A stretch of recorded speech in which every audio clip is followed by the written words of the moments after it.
हाँ, तो प्रतिरोधकता जो होता है वो क्या चीज़ होता है, इसको समझेगा। जब हम किसी भी प्रकार का उपजाऊ करते हैं अपने खेत में, तो हम ये चीज़ को देखते हैं कि वो प्रतिरोधकता होना चाहिए, जैविक प्रतिरोधकता होना चाहिए। जैविक प्रतिरोधकता का मतलब हो गया कि तुम्हारा हवा हो गया और पानी हो गया, और भी कई प्रकार का वातावरण होता है, या तो फिर उसमें कीड़ा मकोड़ा लगने वाला हो जाता है। तो इसके वजह से वैसा इसमें गुण होना चाहिए। हम लोग क्या चीज़ पढ़ रहे हैं अभी पता है? अभी जो तुम पढ़ रही है ये 4 प्रकार का क्या चीज़ पढ़ रही है कि जब हम नए प्रकार का, जब नए किस्म का पौधे का जब हम संकरण करवाते हैं, प्लांट ब्रीडिंग करवाते हैं, तो उसमें क्या क्या चीज़ गुण होना चाहिए। ये सिर्फ नहीं कि एक गो मकई का दाना या चना का दाना आधा किलो हो जाए, ठीक, वही सिर्फ नहीं सोचना चाहिए। हाँ, हम लोग को ये भी सोचना चाहिए कि कोई भी सा प्लांट हो, देखो यहाँ अभी नहीं लिखवा रहे, रुको पेन लेकर ना आते वहाँ से आते। हाँ, तो कोई भी सा प्लांट हो, जब ब्रीडिंग करवाते हैं, संकरण करवाते हैं, नए किस्म का जब पौधा, नए जाति का पौधा उत्पन्न कराते हैं, हम ये भी चीज़ देखते हैं कि जैविक कारकों के प्रति प्रतिरोधकता होना चाहिए। अब ये क्या चीज़ होता है प्रतिरोधकता? सपोज डेट कि किसी भी प्रकार का अगर जहाँ रोग है पौधा में, किसी भी प्रकार का रोग है या कारण है, किसी भी तरह से रोग है, जिस तरह की हमारा जो शरीर है, हमारा शरीर हमको पता है कि पहले से ही एंटीबॉडी होता है शरीर में। अगर जहाँ जिस रोग का एंटीबॉडी नहीं होता है तो उसका हम लोग को क्या दिया जाता है? वैक्सीन, टीकाकरण किया दिया जाता है। वो क्यों किया जाता है? ताकि वो पहचान सके जब दूसरी बार आवे तो, ठीक। तो उसी तरह हमारे शरीर में जब कोई रोग के लिए जब एंटीबॉडी नहीं बनता है, तो फिर उस रोग के लिए हम लोग बाद में वो चीज़ बनता है, मतलब कि मस्तिष्क उसको बताता है कि ये पहली बार शरीर में आया है और इससे जाकर एंटीबॉडी बनाओ, इससे लड़ने के लिए एंटीबॉडी बनाओ, अपना सेना को तैयार करो। तो इसमें भी वही चीज़ पहले से ही दिया रहता है कि अगर जहाँ कोई भी रोग कारण आवे ना, तो वो पूरी तरह से क्या होना चाहिए? प्रतिरोधकता होना चाहिए, ठीक। वो आनुवांशिक रूप से प्रतिरोधकता होना चाहिए। आनुवांशिक रूप से क्या प्रतिरोधकता?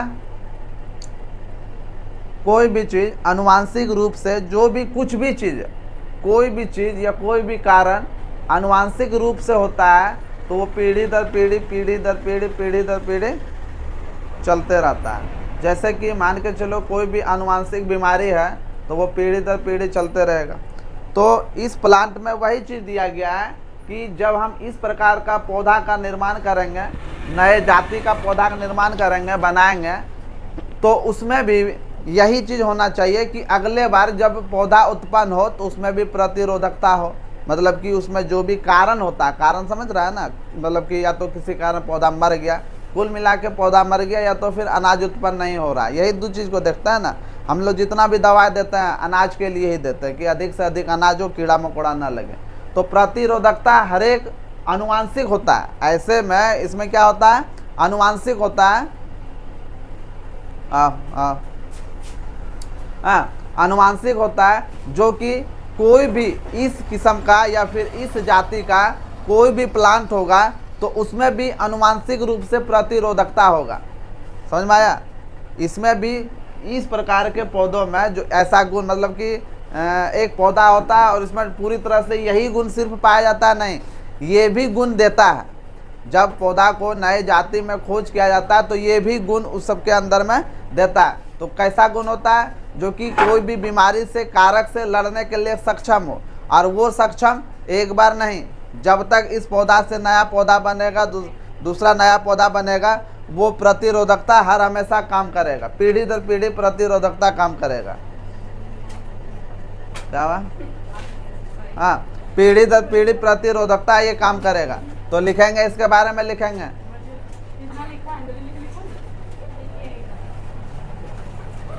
लिखो।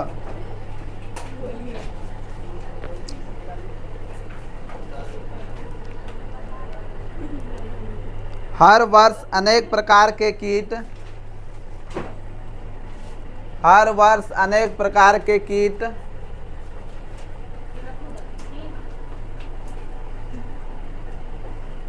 हर वर्ष अनेक प्रकार के कीट,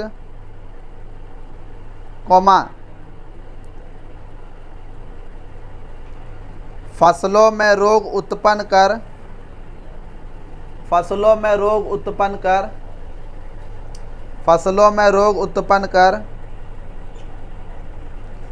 भारी मात्रा में फसलों को हानि पहुंचाते हैं।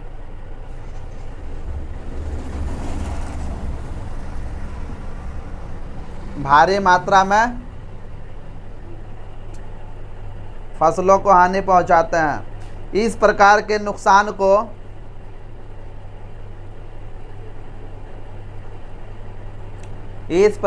नुकसान को कम करने का एकमात्र साधन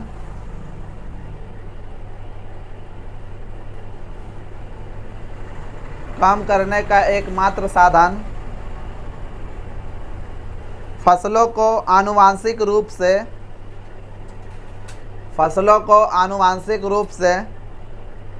प्रतिरोधी बनाना है। फसलों को आनुवांशिक रूप से प्रतिरोधी बनाना है।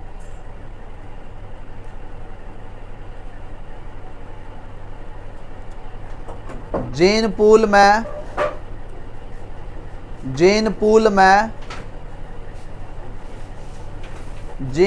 में उपस्थित प्रतिरोधी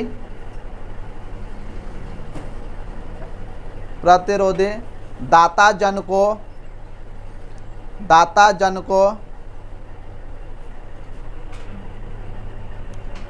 का प्रयोग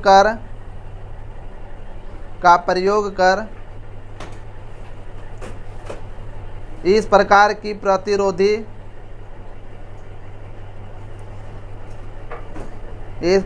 प्रतिरोधी प्रजातियां विकसित की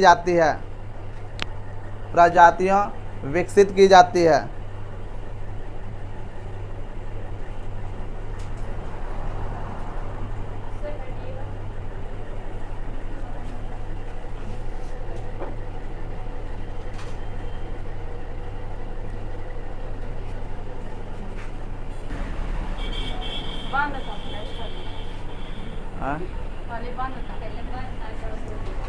हम जानते थे। सबसे पहले जानेंगे ये प्रसूति क्या चीज होता है। ठीक, अच्छा, प्रसूता होता है कि कोई भी तुम एक काम करना, ये चना ले लेना। ठीक, चना को जब एक डब्बा में बंद करके रख देंगे तो वो अंकुरित नहीं होगा। चना को डब्बा में बंद करके रख देंगे, वो अंकुरित नहीं होगा। और वही चना को जब हम कपड़ा में बांध देंगे तो फिर वो चना अंकुरित हो जाएगा।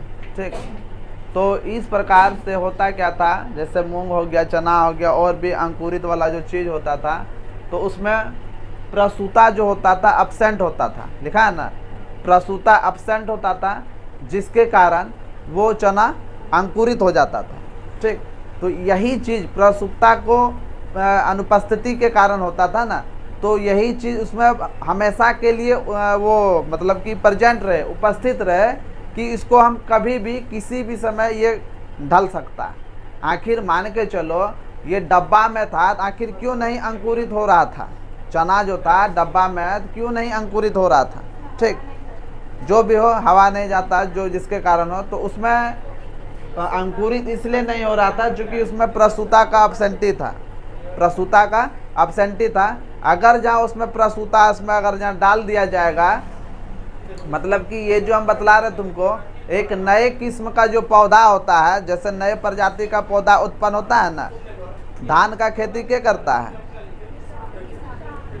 बोलो ना, किसान तो सभी को है, कोई करता है घर में खेती धान का? क्या करता है? बोलो, क्या? मम्मी सब करता है ना। तो धान का जो बिया जो लाता है बोने के लिए, वो कौन सा लाता है? सुना है?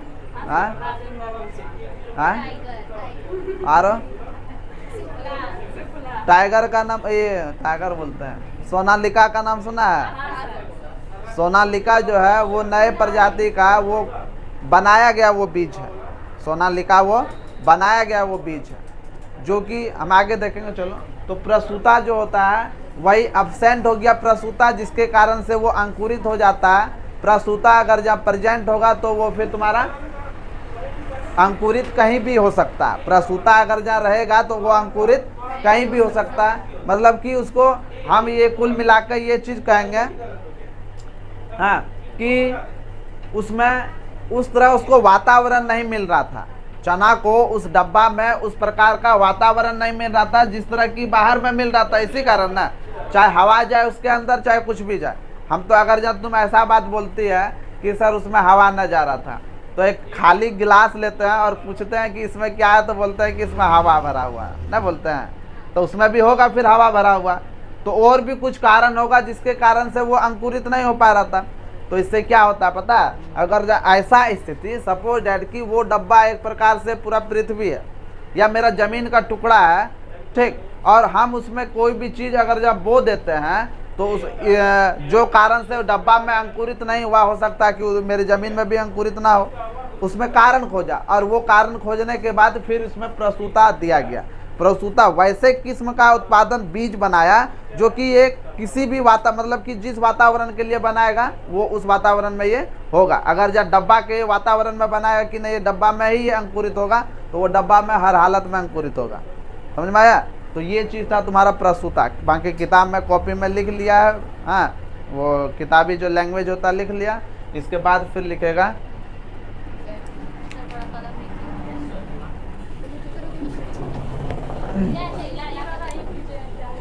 हाँ, तो ये जो पढ़ रहे हैं अजैविक कारक के प्रति प्रतिरोधकता, मतलब अजैविक का मतलब हो गया कि पूरी तरह से नेचुरल। तुम ना हिलती है। अजैविक का मतलब हो जाता है नेचुरल तरीके से। अजैविक का मतलब क्या हो जाता है? नेचुरल तरीके से, प्राकृतिक तरीके से। जैसे कि मान के चलो कि हम लोगों के घर में अगर जहाँ कोई, मेरे मम्मी पापा या कोई भी किसान हो, तो वो अगर जहाँ खेती करते हैं तो खेती करने के दौरान में हम लिखवाएं, अभी कोहरा हो गया, वायु हो गया, सूरज हो गया और तापमान हो गया ना, ये सारा चीज़ जो होता है उसके ऊपर प्रभावित हो जाता है।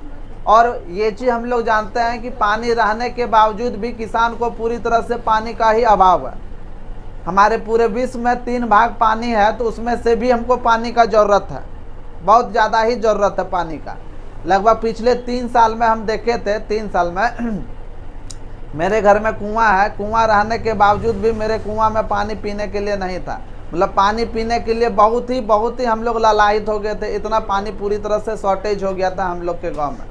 तब जाके अंततः हम लोग अपना सुविधा के लिए बोरिंग करवाएं। तो इसी तरह होता है फसल उत्पादन के लिए। किसान जब उनको पानी नहीं मिलता है, या तो फिर सूरज के गर्मी से उसको पानी चाहिए। अगर जहाँ धान का खेती कर रहे हैं तो धान के खेती के लिए पानी चाहिए, तो धान के खेती के लिए अगर जहाँ पानी नहीं मिल रहा है तो सूरज तो उगना बंद ना हो जाए कि भाई हम पानी नहीं पड़ रहा, हम दर्शन नहीं देते हैं जाके, ऐसा तो नहीं होता।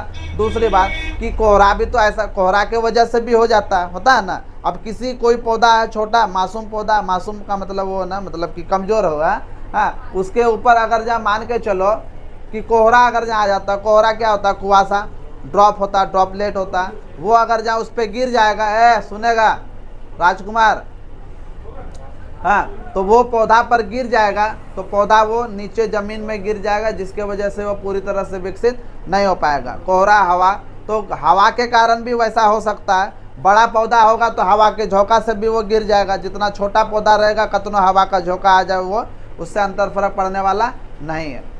दूसरी बात कि हर हमेशा तुम लोग अपने लाइफ में एक मोरल है, हाँ, कि हर हमेशा तुम लोग एक छोटा बनकर ही जीना। चाहे कितना रुपया धन पैसा हो जाए, वो किसी काम का नहीं होता है। आदमी का स्वभाव ही धरती पे छोड़ के जाता है, बाकी कोई भी मतलब साथ में उसका गुणवत्ता को हमेशा आदमी याद रखता है। आदमी क्या था नहीं था वो सब आदमी होता है। पैसा को बड़ी चीज़ नहीं आदमी के लिए है। आज है इसके पास तो कल उसके पास, कल उसके पास, कल पैसा घूमते रहता है, उसको मन कल न लगता है, उसको नींद न लगता है ना बात को। हाँ, तो उसी तरह तुम देखा होगा कि नदी में जब बाढ़ आता है तो बड़ा बड़ा पर्वत पहाड़ और पेड़ पौधा वो गिर के टूट जाता है, क्षतिग्रस्त हो जाता है, देखा है ना। लेकिन कभी देखा है कि घास जो दुबड़ी घास जो होता है, छोटका छोटका जो होता है, वो कभी कुछ होता है का है कि उसको जिधर आएगा पानी, अगर जहाँ इस दिशा में आ रहा है तो इधर फिर इधर झुक जाएगा, अगर जब पानी इस दिशा में जा रहा है तो फिर इधर झुक जाएगा, जिधर भी दिशा में जाएगा उधर वो झुकने के लिए तैयार है। इसलिए तुम लोग भी हर हमेशा झुकने के लिए तैयार होगा, तभी धरती पे जीवित रह पाएगा, नहीं तो फिर आए तो चारों बगल से आएगा तो क्या होगा। तो तुम अब लॉजिक वाला आप कहते हैं कि यहाँ से ट्रेन आ जाता ना, अगर जब तुम्हारा चारों बगल से पानी आ सकता है इस तरह, मान के चलो ये पौधा इधर से भी आ गया इधर से भी आ गया, तो जब ना जब तुम्हारा चारों बगल से पानी आ सकता है तो ट्रेन भी आ सकता है इधर से क्या। अगर जब ट्रेन ना आ सकता है मेरा, तो तुम्हारा भी चारों बगल से ना आ सकता। ये लॉजिक ना हुआ, ये बात ना हुआ। क्या आएगा तो किसी एक के जगह से ना आएगा, वो कभी अगर जहाँ रेयर केस में आ गया तो फिर आ गया, खड़ा रहेगा। सही, तो खड़ा रहेगा, वो झुकेगा कहीं ना।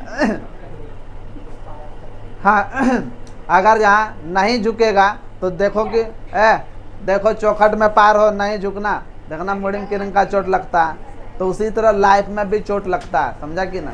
तो इसीलिए झुकना सीखो।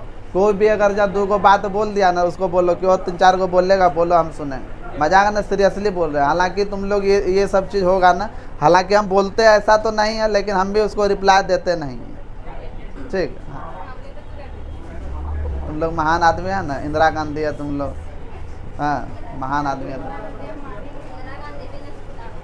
हाँ चलो, तो अजैविक क्या होता है? सूर्य हो गया, कुहासा हो गया, हवा का झोंका हो गया, हवा हो गया, बाकी कुहासा हो गया, ये सारा चीज पौधे को क्षतिग्रस्त नहीं पहुंचाए, ये सारा चीज पौधे को क्षतिग्रस्त नहीं पहुंचाए।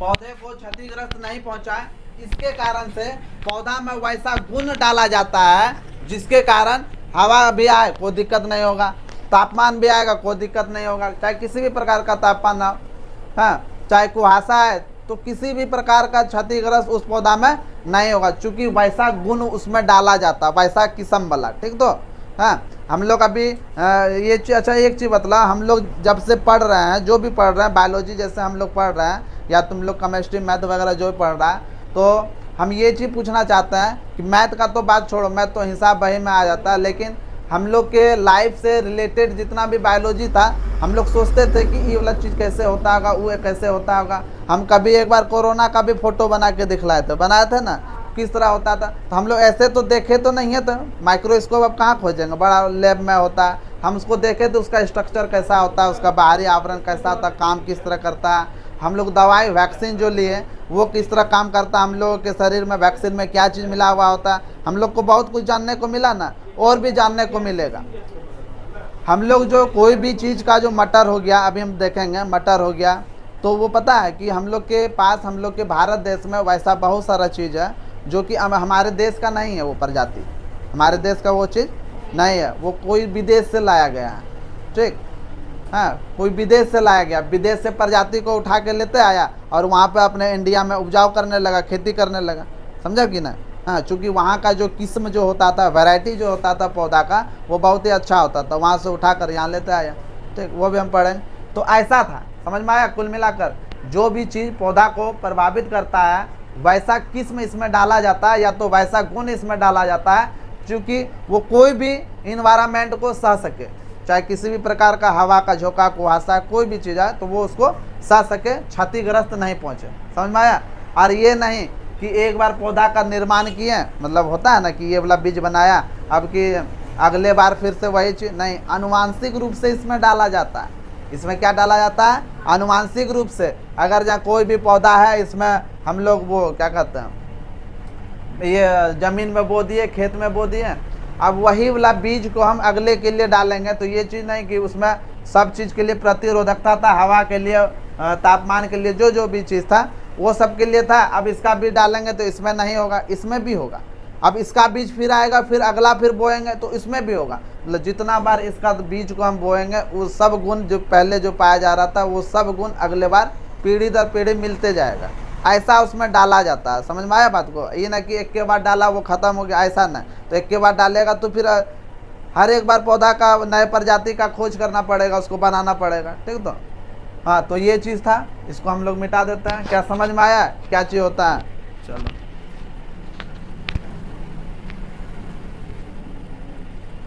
तुम लोग पढ़ने आता है तो देखता है ना कलम कॉपी है कि नहीं?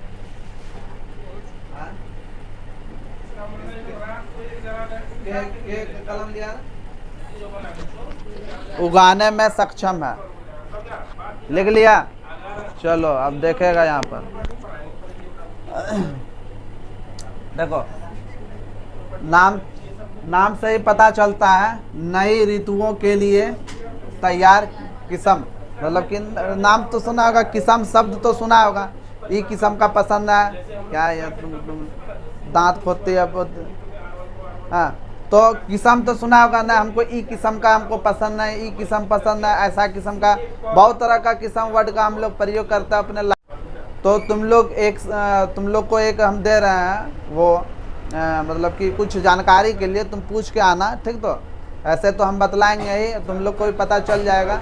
पूछना अपने पेरेंट्स से, जो भी खेती करता है, तुम लोग का पेरेंट अगर जहाँ खेती करता है या अगल बगल का, वैसा अगर जब घर में नहीं करते हैं तो बगल का कोई होगा, इधर सुनेगा। हाँ, तो खेती करते हैं तो उससे पूछना क्या थे, अगर जहाँ पापा करते हैं बोलना कि क्या पापा जी एक चीज़ बतलाइए कि आप वैसे कोई खेती करते हैं, फसल का उत्पादन करते हैं जो कि वो खेती उसी मौसम में होना था और उस मौसम के अलावा हम किसी दूसरे मौसम में भी उसी चीज़ का उत्पादन कर सकते हैं। नहीं आया समझ में क्या बोले ना? पूर्व पे हो गया, क्या बोल रहे हैं? जैसे कि धान का खेती जो होता है कब होता है? इसी मौसम में हो रहा है ना अभी, लगभग कि 2-3 महीना के बाद धान कट जाएगा अभी। ठीक तो हाँ, क्या बोला ना, यही चीज न लगा। बीज बोया कि नहीं बोया? बीज बो दिया ना, तो क्या महीना में धान हो जाता है? 3 महीना 4 महीना में ना, 3-4 महीना में। और मक्का कब लगता है? भादो ना, बोलो जनवरी फरवरी या फिर कब? अभी लगा है ना। हाँ, तो मक्का की हम बात करें तो मक्का जो था जायद, रबी और जायद ना, रबी और जायद। तो मक्का जो किस्म जो था वैसा फसल का उत्पादन किया। अब एक चीज़ देखो, हर एक खेती हर एक समय के लिए, हर एक ऋतु के लिए अलग अलग प्रकार का खेती है। अगर जहाँ हम चाहें कि ये प्रकार खेती हम नहीं करेंगे तो फिर हम यही तरह का खेती करेंगे, यही किस्म का खेती करेंगे, तो फिर अगर जहाँ नहीं होगा फिर क्या? तुम लोग जो देख रहा है कि नहीं सर मक्का का खेती तो हमेशा हर मौसम में होता है, तो मक्का का खेती हर मौसम में कब से हो रहा है? तुम्हारा उम्र अगर जहाँ 20 से 22 साल है तो कब से हो रहा है? तुमको कब से होश आ रहा है कि मक्का का खेती हर मौसम में हो रहा है? हाँ, बोलो बोलो। उसके पहले तुमको कुछ याददाश्त याद है कि ना? उसके पहले होता था या फिर यादें ना है कुछ? हाँ, याद ना तुमको? तुमको तुमको तुम ना समझे, तुम भीमराव को पूछते हैं ना, इसीलिए बोलेंगे। मक्का का जो खेती जो अभी ये लोग बोली कि सर हर हम ऋतु में ही होता, हर मौसम में ही, तो तुमको कब पता चला ऐसा? कब? जब से तुमको हंसाया कि जब से मक्का की होती? हम हंसते ना है, तुमको लगता है कि हम हंसते हैं? हम हंसते ना हंसते हैं। तुम बताओ, उसके पहले तुमको याद था कि होता है, मतलब याददाश्त था कि नहीं होता है? मतलब पहले ये चीज़ तुमको पता था कि मक्का का जो खेती होता था एक ही मौसम में होता था, 12 मास में एक ही मौसम में, याद है? और फिर उसके बाद आज से 5 साल पहले तुमको याद होते आ रहा है कि वो मक्का खेती अब हर मौसम में होता है। क्या तुमको, क्या तुम लोग लड़का, तुम तो खेती करबे न करता तुम लोग, तुम आए? देखो उस सवाल को मेरा समझाना, झूठो बोल दिया यस सर। राजकुमार, सूरज कुमार, तुम समझा ना? अब देखो, अगर जहाँ हमको मक्का का खेती के लिए उत्पादन करना जरूरी है, हाँ, अगर जहाँ मान के चलो मक्का का खेती कर रहे हैं और बोला कि वो शायद मक्का का खेती को, भाई हमको तो पता नहीं है, चूँकि हम खेती नहीं किए इसीलिए हमको पता नहीं कि कौन से मौसम में किस प्रकार का फसल उत्पादन किया जाता है। हाँ, तो बतलाओ तुम कि ये जो मक्का का जो खेती होता है कौन से महीना में किया जाता है? हाँ, ना पता? जब हर एक महीना तुमको पता है कि हर एक मौसम में होता है। हाँ, सही बताए, जून अथवा जुलाई के मौसम में ऐसा होता है मक्का का खेती।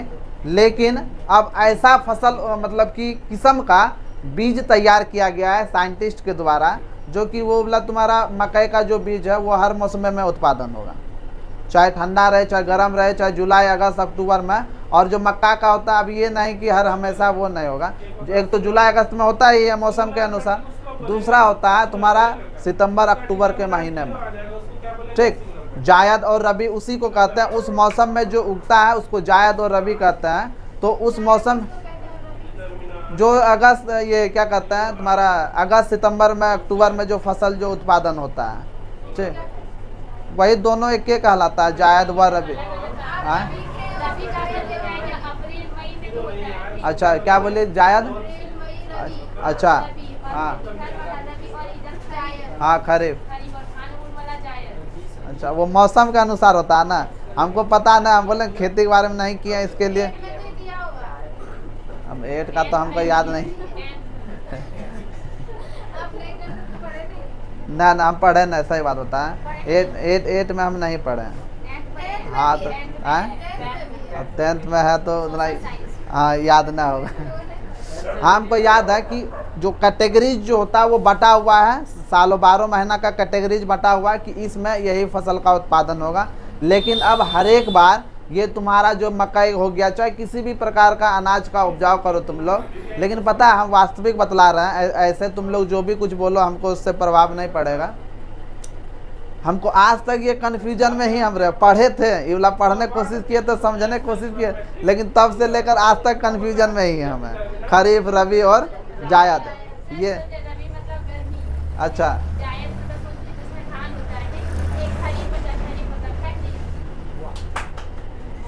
सही बात है, सही बात है, बढ़िया बात है। हाँ अभी तो बोला होगा तो किसी को याद नहीं होगा। हाँ बोलो, हाँ अभी जिस तरह बतलाया ठंडा गर्म वो बोलो ना, वो गलत बोले।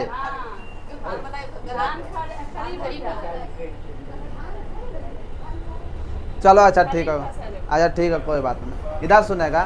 तो देखो इससे क्या हो रहा था, किसान को बहुत तरह का, हाँ बहुत तरह का प्रभावित हो रहा था, जिससे कि वो उत्पादन नहीं कर सकता था, उसको घाटा लग रहा था, उसको चाहिए होता था गेहूँ, तो वो उपजाऊ कैसे करेगा। अब तो साल में एक के बार वो समय आता है, इसके वजह से साइंटिस्ट लोग ने देखा कि वैसा उपजाऊ करना है जो कि पानी के कमी के कारण भी उपजाऊ हम लोग कर सकते हैं, और हम लोग जिस मौसम में चाहे उस मौसम में भी इसका उपजाऊ कर सकते हैं। धान में क्या चीज़ चाहिए, पानी।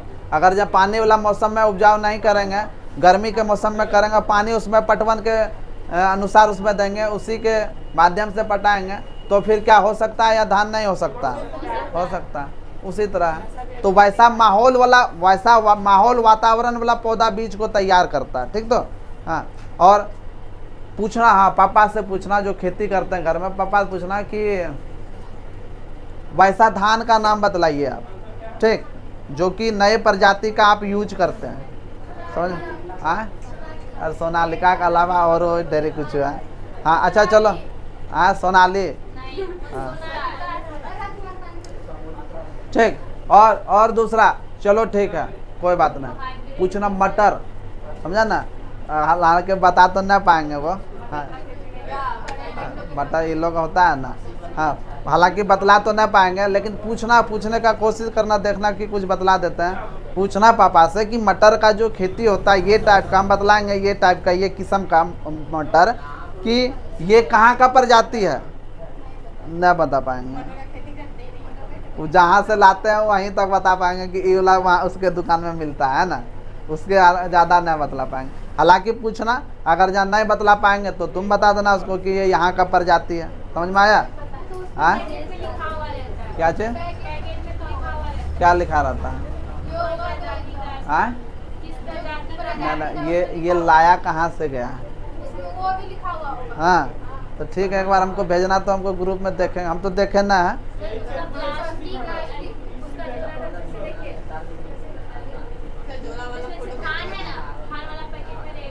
क्या लिखा रहता है कि कहाँ से इसका प्रजाति आया हुआ है? अमेरिका से।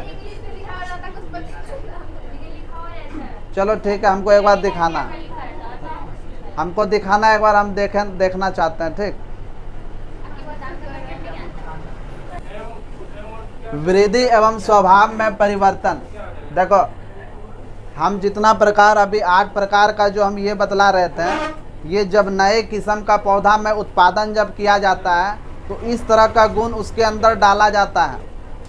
समझ में आया? इस तरह का गुण उसमें डाला जाता है। क्योंकि अगर जहाँ इस तरह का गुण नहीं डाला जाएगा तो आगे अधिक समय के लिए आनुवांशिक रूप से ये प्रचलित नहीं होगा, पूरी तरह से ये सक्षम नहीं हो पाएगा। तो वैसा भी पौधा का निर्माण करता है, वो वैसा उसमें गुण देता है कि किसी भी पौधा में अगर जब पानी का झोंका आ जाए या बाढ़ आ जाए तो वो पौधा टूटता नहीं है। और टूटता वही पौधा नहीं है जो कि वो थोड़ा सा हाइट में छोटा होता है। समझ में आया? और बड़ा होगा तो वो टूट जाएगा। फिर दूसरी बात कि उसमें ज़्यादा से ज़्यादा, अधिक से अधिक उसमें वो क्या बोलते हैं, वो धान का जो लरी जो ना होता है, जो उसको तोड़ता है, लरी होता है ना, एक लरी में 100-50 गो होता है, तो वो लरी अधिक मात्रा में भी नहीं होता। अगर जहाँ अधिक मात्रा में वो रहेगा लरी तो वो बैठ जाएगा, नीचे दब जाएगा, वो ले दिले ना गिर जाएगा। कुल मिलाकर ऐसा समझो कि अगर जहाँ बोल बम हम जा रहे हैं और शरीरे में हम टांग लिए, मेरे मामा जी कल जा रहे थे, भेंट करके हम आए, तो शरीर में अगर जहाँ टांग लेगा, आगे पीछे दहना बेमा टांग लेगा, तो वो क्या होगा? बैठ जाएगा। ना बैठ जाएगा, वो आगे चल पाएगा? नहीं चल पाएगा। जिसके कारण उसी प्रकार ये तुम्हारा और अधिक से किस में क्या आता पता है? गेहूं में और चावल में। क्योंकि अधिक से अधिक हम लोग इसी चीज़ का उत्पादन करते हैं ना, तो इसीलिए अच्छे किस्म का पौधा उत्पादन करने के लिए तो ऐसा गुण उसमें डाला जाता है कि कितना भी पानी बाढ़ आ जाए ना, अगर उबला तुम अगर जहाँ बीज का उपयोग करेगी तब, ये ना कि जोन मन तो बीज उठा के लेता है, मार्केट में हज़ारों प्रकार का बीज उपलब्ध है। हाँ, तो वैसा बीज लेता आएगी तो फिर वो मर जाएगा, टूट जाएगा, तुम्हारा उपज बढ़िया से नहीं हो पाएगा। तुम देखा होगा कि हवा का झोंका आता है, गेहूं हम तो देखे हैं, गेहूं का या तो फिर चावल का, हवा के झोंका से लगता है कि सूत गया है ना, हवा के झोंका से ना गिर जाता है। तो वही कारण है, उसमें ये वाला चीज़ नहीं पाया जाता। वृद्धि एवं समन्वय में परिवर्तन उसमें नहीं किया गया है। वैसा परिवेश, वैसे किस्म का पौधा वो नहीं था। अगर जहाँ होता तो वो डटा रहता, नीचे नहीं गिरता। समझ में आया? तो ये चीज़ होता है। ये 8 प्रकार तुम लोग का ये कंप्लीट हो गया। ठीक, तो अब देखते हैं आगे क्या चीज़ है। ये इसमें इतना चीज़ डाला जाता है। समझ में आया? अब डाला क्या जाएगा? इंजेक्शन नहीं है ना उसमें डालेगा, उसमें तैयार किया जाता है, प्रयोगशाला में प्रयोग किया जाता है कि आगे क्या चीज़ में डालेंगे, क्या चीज़ जो होगा, और परीक्षण किया जाता है। ऐसे ही मार्केट में हम लोग के पास कोई भी पैकेट हम लोग का नहीं आ जाता है।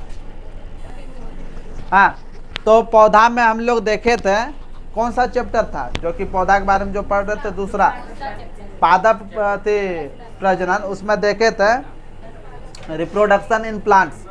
हम लोग देखे थे क्या चीज़ कि कोई भी प्लांट जो होता है कैसे आखिर प्रजनन करता है। ठीक, हम यहाँ पे कलम का प्रयोग किए हुए हैं, किए ना प्रयोग, और कंद और प्रकंद का प्रयोग किए हुए हैं। देखो हल्ला नहीं करेगा। हालांकि ऐसा हम प्रयोग तो घर में नहीं किए हैं, लेकिन ऐसा होता है।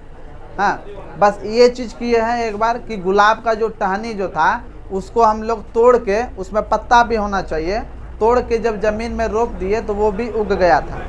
ठीक, तो नया पौधा प्रजनन के लिए एक विधि ये चीज़ है कि कोई भी उसको अगर जहाँ काट लेंगे और दूसरे जगह अगर जहाँ उसको रोप देंगे तो वो भी उत्पादन हो जाता है। समझ में आया हम क्या बोल रहे हैं?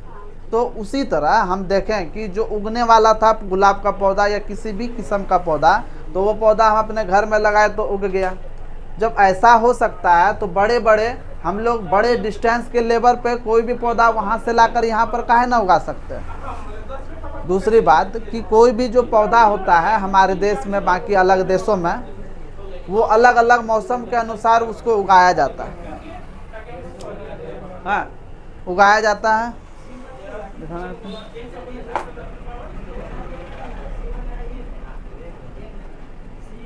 पुनर्स्थापन, इसमें दो वर्ड है तुम्हारा, पादप पुनर्स्थापन। पादप पुनर्स्थापन का मतलब क्या हुआ, कोई भी पौधा चाहे कहीं से भी हो, तुम्हारे घर से हम अपने घर लेता है, मेरे घर से तुम अपने घर ले जाओ, या तो फिर कोई अलग देश से तुम दूसरे देश में लेते आओ, वही कहलाता पादप पुनर्स्थापन। फिर से स्थापना करना, पुनः मतलब फिर से, स्थापना मतलब, स्थापन मतलब उसको लगाना, रोपना, वही कहलाता पादप पुनर्स्थापन। फिर से उसको रोप देना, ठीक। क्या फिर से अगर जहाँ रोप देंगे वो पौधा क्या फिर से उग जाएगा, नहीं, उसके लिए दशानुकूलन भी चाहिए। उस पौधा के लिए अगर जहाँ तुम्हारे घर से या कोई बाहर विदेश से हम पौधा को लाएंगे तो लगने का तो लग जाएगा, लेकिन उसके अनुसार अगर जब दशानुकूलन नहीं होगा तो वो पौधा फिर नहीं होगा। उसमें हम लगाते हैं पौधा क्या, गुलाब का लगा लेता है, वो घर में 50 को गाली देता है ना, घर में लगा लेगा, ये लगा लिया, वो लगा लिया, सांप बिच्छा गुजरेठा आता है, इसको फेंको उठा कर ना बोलता है। हाँ, तो खाने वाला जो होता है उसमें कोई कुछ नहीं बोलता, बोलता है उसमें, क्योंकि घर में दे दो, अगर जहाँ तुम खेती कर रहा है ना, तुमका बीज ला के रोप दो तो मम्मी पापा बड़ा खुश, नाम लेगा, देखो किस तरह काम किया ना। हाँ, अगर जहाँ अपने लिए अगर जहाँ कुछ भी चीज़ करेगा तो उसमें तुमको दो बातें फिर बोलेगा ना, बोलेगा। वही पौधा हम दूसरे देश से या दूसरे किसी जगह से लाकर दूसरे जगह में स्थापित करते हैं तो वो पुनर्स्थापन कहलाता है, ठीक। वही पौधा उसके अनुसार अपने जहाँ पर हम लगाए पुनर्स्थापन किए हैं और उसी के अनुसार अगर जहाँ उसको दशानुकूलन मिल रहा है और वो ग्रोथ कर रहा है, विकसित कर रहा है, डेवलप कर रहा है, तो उसी को हम लोग क्या बोलेंगे, दशानुकूलन। मतलब कि दशा के अनुकूल, मतलब कि समय के अनुकूल, जलवायु के अनुकूल, वातावरण के अनुकूल वो काम कर रहा है, तो ही वो पौधा फिर ग्रोथ करेगा, उससे अनाज हम लोग खा सकते हैं, है ना। दूसरा चीज़ है कि एक हम तुम्हारे NCERT बुक में राजकुमार सूरज कुमार, क्या बात है, हाँ, दूसरा ये चीज़ बात है कि तुम्हारे NCERT बुक में कई प्रकार का पौधा दिया गया है जो कि बाहर विदेशों से लाया गया है और उसको लाकर हम अपने देश में उपजाऊ कर रहे हैं, सब कोई कर रहा है। तो उसमें से तुम्हारा फसल का नाम है एक नंबर में क्या, मटर। ये किस किस्म का है, किस जाति का, प्रजाति का है, रिम्पस, याद रखना, मटर किस किस्म का है। और ये कहाँ से लाया गया है, जर्मनी से, मतलब कि देश से पुनर्स्थापित, वहाँ से लाकर अपने देश में स्थापित किया गया। और फिर इसको या तो फिर मूल जगह बोल दो, ये मटर जो रिम्पस जो प्रजाति का हम लोग जो खाते हैं, ये तुम पूछना अपने घर में, पूछना जो खेती करता है, पापा सब, दादा सब, उसको पूछना कि पापा आप जो मटर का जो उत्पादन करते हैं वो किस किस्म का है, किस प्रजाति का है, तो उनको ये सब चीज़ पता होता है कि किस प्रजाति वाले में कैसा दाना होता है, कैसा मीठापन होता है। उससे एक बार पूछना, हमको जरूर ही बतलाना, तुम लोग के गांव घर में अधिक ही होता है, ठीक। एक बार पूछ के बतलाना कि मटर का जो पौधा होता है वो किस किस्म का तुम लोग यूज करती है, ठीक, किस तरह का खेती करते हैं, हमको बतलाना जरूर है, ठीक। अगर जब बतला देंगे घर में पापा ना, तो तुम वो चीज़ खोज के लाना, क्या वो कि उसका मूल स्थान कहाँ का है, समझ में आया, कि अपने इंडिया में बनाया गया है या तो फिर आउट ऑफ इंडिया से वो स्थापित लाया गया है, समझ में आया बात को। अगर जब बतला देंगे, कल बतलाएगी ना, आए मटर का हो गया, बाकी जो खेती करता है वही बतला सकता है। अब तो 5 साल 10 साल में एक बार तुम खेती करेगी या हम ही किए, हमको थोड़ा ना पता चलेगा। हाँ, तो रिम्पस जाति का है, वो जर्मनी से लाया गया है।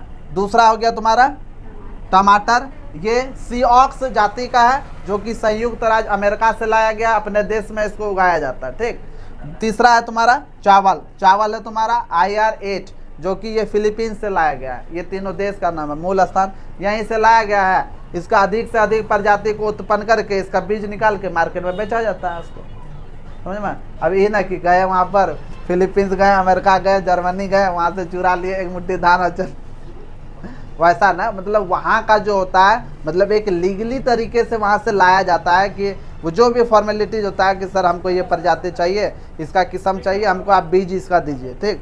वो ला के देखता है कि मेरे क्षेत्र में ये फिर पुनर्स्थापित हो सकता है या नहीं, ये बीज दशानुकूलन है या नहीं है। अब वो वहाँ पर ले जाएंगे इंडिया, जर्मनी से लाए इंडिया यहाँ पर उगवन करेगा, हाँ, तो वो बेकार हो गया फिर। तो ये चीज़ है, हम अगला फिर पढ़ेंगे कि पादप प्रजनन का ये एक था, दूसरा विधि हम लोग पढ़ेंगे।